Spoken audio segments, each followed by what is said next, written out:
لبيك اللهم لبيك لبيك لا شريك لك لبيك إن الحمد والنعمة لك والملك لا شريك لك لبيك لبيك اللهم لبيك لبيك لا شريك لك لبيك إن الحمد والنعمة لك والملك لا شريك لك لبيك لبيك اللهم لبيك لبيك لا شريك لك لبيك. بسم الله الرحمن الرحيم. السلام عليكم ورحمة الله تعالى وبركاته. Waalaikumsalam warahmatullahi wabarakatuh. Jelas ya? Jelas suaranya dengan apa? Ya, terima kasih. Sedikit kecil. Alhamdulillah wa syukurillah. Salatan wa salaman ala Rasulillah wa ala alihi at-tahirin wa ashabihi al-kiram ajma'in. Wala hawla wala quwwata illa billahil azim. Yang itu suaranya jelas ya? Maaf, kurang jelas kalau terlalu kecil sama agak keresakan gitu suaranya.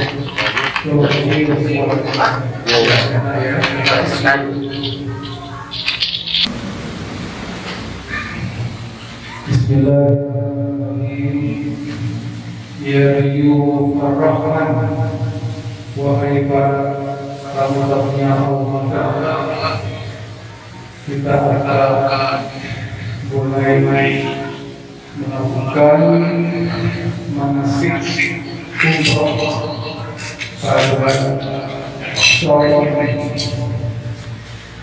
Manasik artinya kata-kata ibadah. Umroh artinya adalah meramaikan atau bisa juga piknik.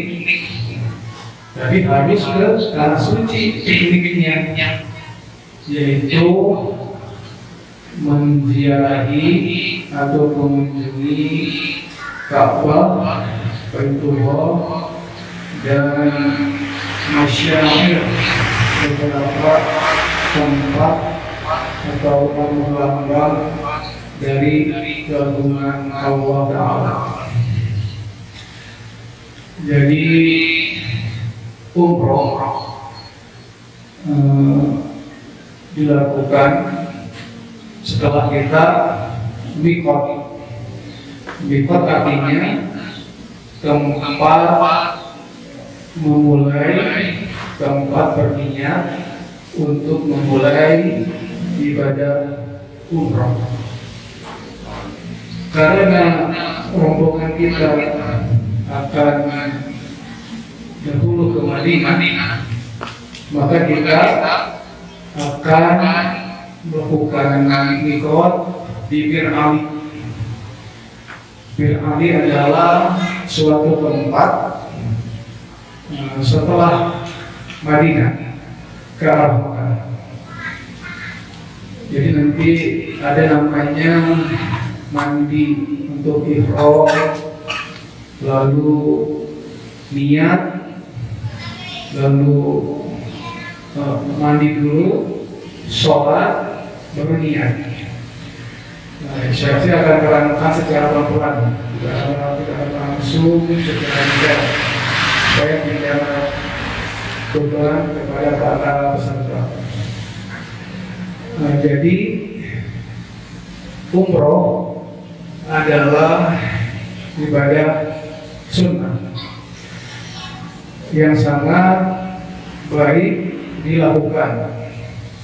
Hadisnya al-umratu ilal umrati kafaratul lima bainahuma wal hajjul mabrur laisa lahu jazaa'un illa jannah. Artinya ibadah umroh yang dilakukan sampai ke ibadah umroh yang berikutnya, maka akan bisa menghapuskan semua dosa-dosa di antara keduanya. Maksudnya orang misalnya pergi umroh pada bulan Muharram, lalu ada lagi rezeki di waktu berikutnya, dia pergi umroh lagi, misalnya di bulan Ramadan. Nah, semua dosa dari mulai bulan Muharram sampai bulan Ramadan akan Allah ampuni dengan asbab kepergian umroh berikutnya. Wal hajjul mabrur, dan haji yang mabrur laisa lahu jazaa'un, tidak ada baginya balasan illa jannah, kecuali mendapatkan syurga.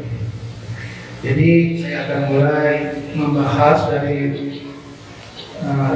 tahap awal yang sangat diperhatikan, penting diperhatikan, bahwa kita harus meniatkan atau mengitikadkan dengan hati dan juga diucapkan oleh lisan. Kalau niat ibadah lain seperti sholat atau misalnya puasa bisa dilakukan dengan hati saja. Kalau umroh dan haji niatnya wajib diucapkan dengan keras. Lalu pastinya ditujukan untuk Allah dan karena Allah SWT, dan juga penuh kepasrahan, tawakul, tawakal, lalu hindari adanya harapan yang selain kepada Allah. Lalu harus bisa menjaga hati dari ujub, riya, sum'ah, dan takabur. Ujub yaitu merasa bangga diri, al-fakhur yanzuru ila nafsi bi'ainil iftikhar. Al-fakhur adalah melihat kepada diri sendiri atau merasa atau menganggap diri sendiri dengan perasaan yang bangga. Dan sebaliknya al-mukhtar yang zuru ila nas bi ainil iftiqar. Mukhtar adalah melihat orang lain dengan pandangan, dengan perasaan yang merendahkan. Riya adalah ingin dipuji oleh makhluk. Kalau ingin dipuji oleh Allah, yang baik. Kalau oleh makhluk, tidak baik. Sum'ah adalah ingin didengar, ingin diketahui segala kebaikannya, kemampuannya, kehebatannya, atau ingin terkenal. Dan takabur. Takabur adalah merasa besar, merasa sombong. Semua sifat ini harus kita kendalikan dalam umroh agar mendapatkan umroh yang mabrur, insyaallah.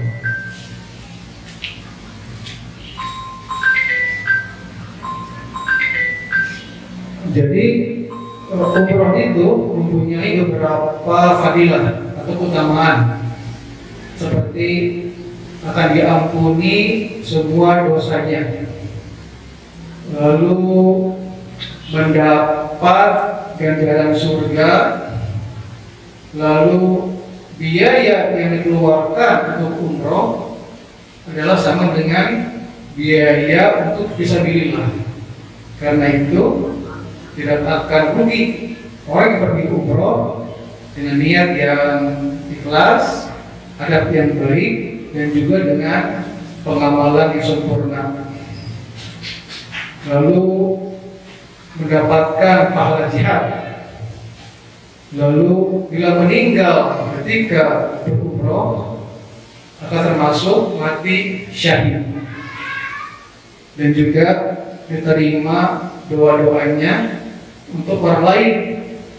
Makanya kadang atau sering kita lihat orang yang pergi umroh membawa doa-doa dari orang lain, seperti anjurkan buat istrinya atau buat suaminya, orang tuanya, anak-anaknya, bahkan juga tetangganya juga boleh, ataupun kawan-kawan jauhnya.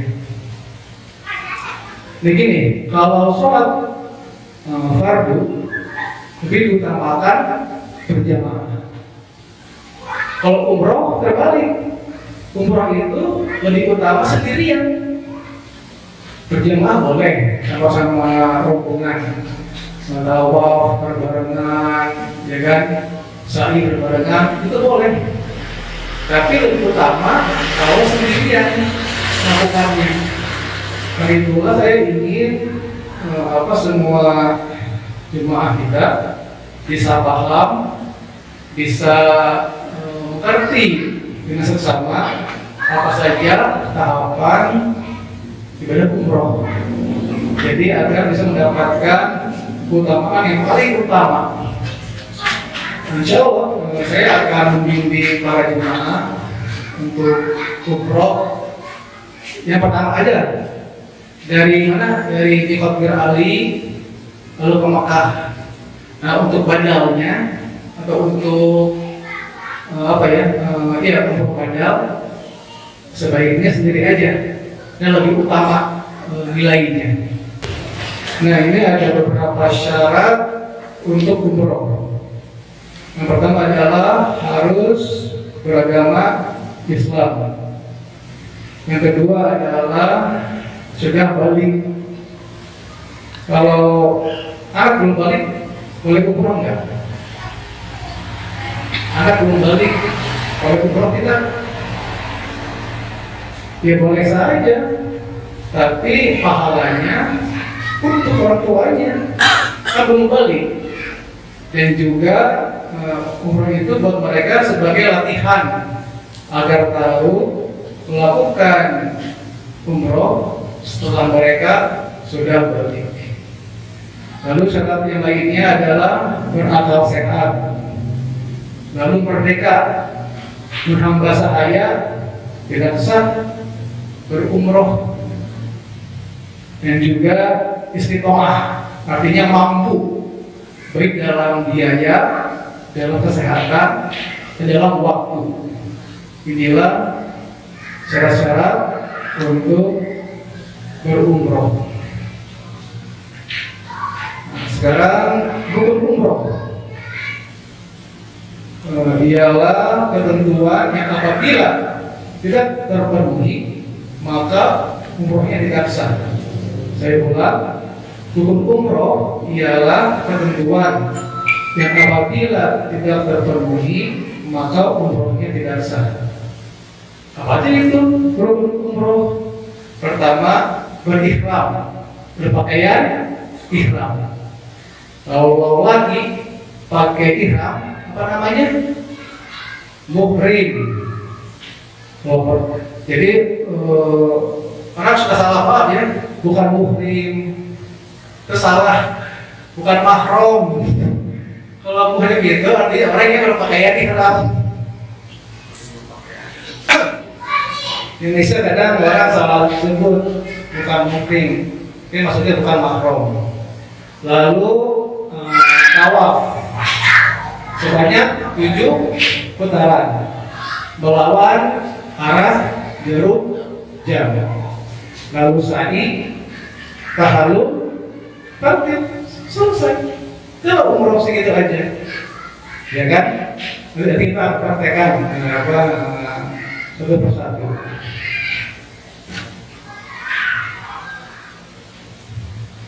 Nah, jadi ini harus dikerjakan ini. Kalau nggak ada satu yang lewat, maka tidak sah umrohnya. Ya. Lalu ada lagi wajib umroh. Wajib umroh adalah ketentuan yang apabila dilanggar maka umrohnya tetap sah, tetapi diwajibkan membayar denda. Apa damnya? Dengan memotong kambing 1 ekor. Harganya di sana, di tanah suci. Hati-hati ya, kalau melanggar ini wajib umroh, biar sah umrohnya harus membayar dam. Dam artinya darah hewan kurban maksudnya. Jadi kita beli kambing, disembelih, nggak usah menyembelih, nanti ada timnya, ada mutawif di sana. Kalau ada yang melanggar, misalnya uangnya aja kasih ke saya, nanti saya kasih mutawif supaya menyembelih hewan kurban itu untuk dam orang itu. Apa itu umroh? Ialah niat ihram dan dari mikot. Namun niat, kalau niat baca untuk umroh kan ada. Lalu meninggalkan yang dilarang dalam ihram. Nanti saya terangkan apa aja tuh dari ihram, apa aja larangannya. Nah sekarang beberapa tempat mikot. Yang pertama adalah Bir Ali atau Zulhulaifah. Ada lagi Zufa, ada lagi Yalamlam, ada lagi Kornul Manazil atau Kaki nama lainnya. Ada lagi Zatul Irqi atau Jirona. Ada 5 tempat untuk bisa mikot. Dari Madinah kita akan ke Bir Ali untuk mikot karena paling dekat tempatnya. Kalau dari Mekah kita kalau dari arah Arafah, Mina, Muzdalifah, maka ke Jirona mikotnya karena itu satu jalan. Dan dari arah Taif maka mikotnya di Tamim. Ya. Jadi umroh itu bisa dikerjakan sepanjang tahun kecuali ada hari-hari yang dimakruhkan, yaitu pertama hari raya Idul Fitri, Lebaran. Kalau umroh makruh, nggak haram. Lebaran, Idul Fitri, orang berumroh makruh hukumnya. Atau ketika Idul Adha, orang berumroh makruh hukumnya juga. Dan hari Tasrik, 3 hari setelah hari raya Idul Adha. Kalau orang berumroh pada hari itu hukumnya makruh, tidak haram, makruh. Jadi kalau mau mikot, amalannya pertama adalah mandi besar, niatnya untuk berihram. Kayak mandi wajib, mandi junub, niatnya untuk berihram. Yang kedua, memakai pakaian ihram. Ada ya? Pakaian ihramnya. Nanti ya kita praktekkan. Selain itu masih boleh pakai parfum, masih boleh. Karena dulu niat ihram kan. Jadi mandi pakai kain ihram, kalau mau pakai parfum masih boleh. Karena belum berniat ihram. Untuk niat udah enggak boleh lagi pakai parfum. Paham? Ya. Lalu ada masjid di situ di Bir Ali. Kita jadi mandi itu udah wudu ya, mandi kan langsung wudu sekalian, pakai ihram, pakai parfum kalau mau, lalu masuk masjid, sholat, tahiyatul masjid, boleh juga syukur wudu dan sholat untuk berihram. Nanti ada bacaannya setelah kan. Setelah baca niat, baru baca. Lalu Allahumma umratan. Saya baca ulang, labbaik Allahumma, labbaika, baca, labbaika, Allahumma, umratan. Itu niatnya.